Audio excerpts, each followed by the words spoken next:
Alrighty folks, here we are with the expert level Shaman, and as you saw during the demonstration portion of the video, he is getting much more powerful, especially thanks to the Spirit Storm spell.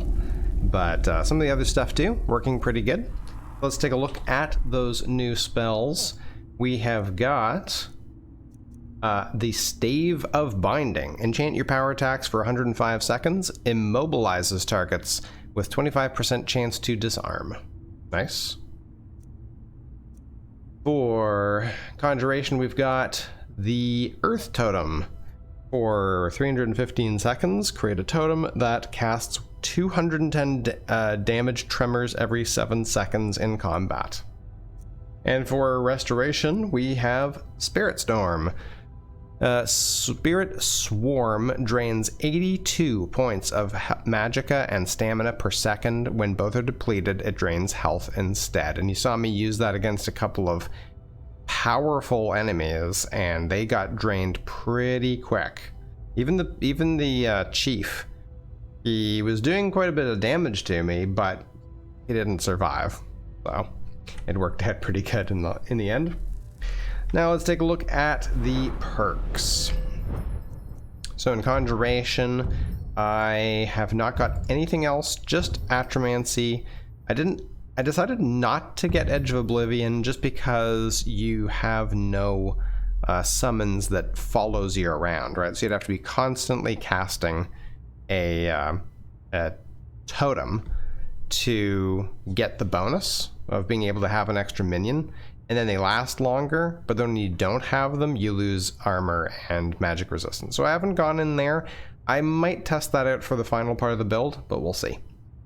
I am thinking about going up here. I tested Elemental Potency. It does not work on the Water Totem, at least.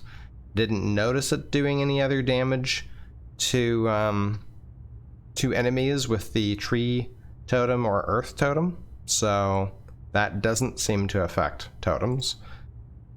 Summon Resist, I mean, that might make them stronger if it's applied to the totems. It would be nice because they do tend to be damaged fairly easily.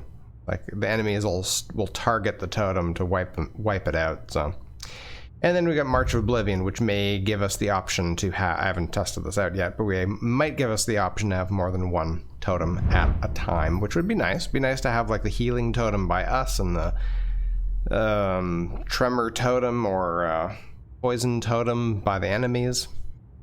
One of those would be really nice to be able to have both, or you could have both the tremor and the poison one damaging enemies. That'd be pretty cool. For Destruction, I went heavy. We grabbed Force of Nature, and I got Crystallize, which synergizes nice. It's got the reduced armor, so it synergizes nicely with our curse spells.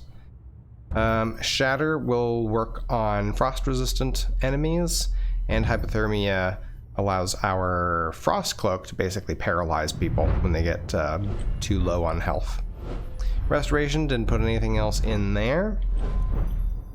Might have grabbed the dual casting. Not sure. Alteration, I got Wellok's Dormant Arcana, so I had it that when we're affected by a cloak spell, we get 50 extra health, magicka, and stamina. So we're going to be a little bit tougher in combat, and we already have Akado's Recital casting the cloak when we enter combat. So nice combination there.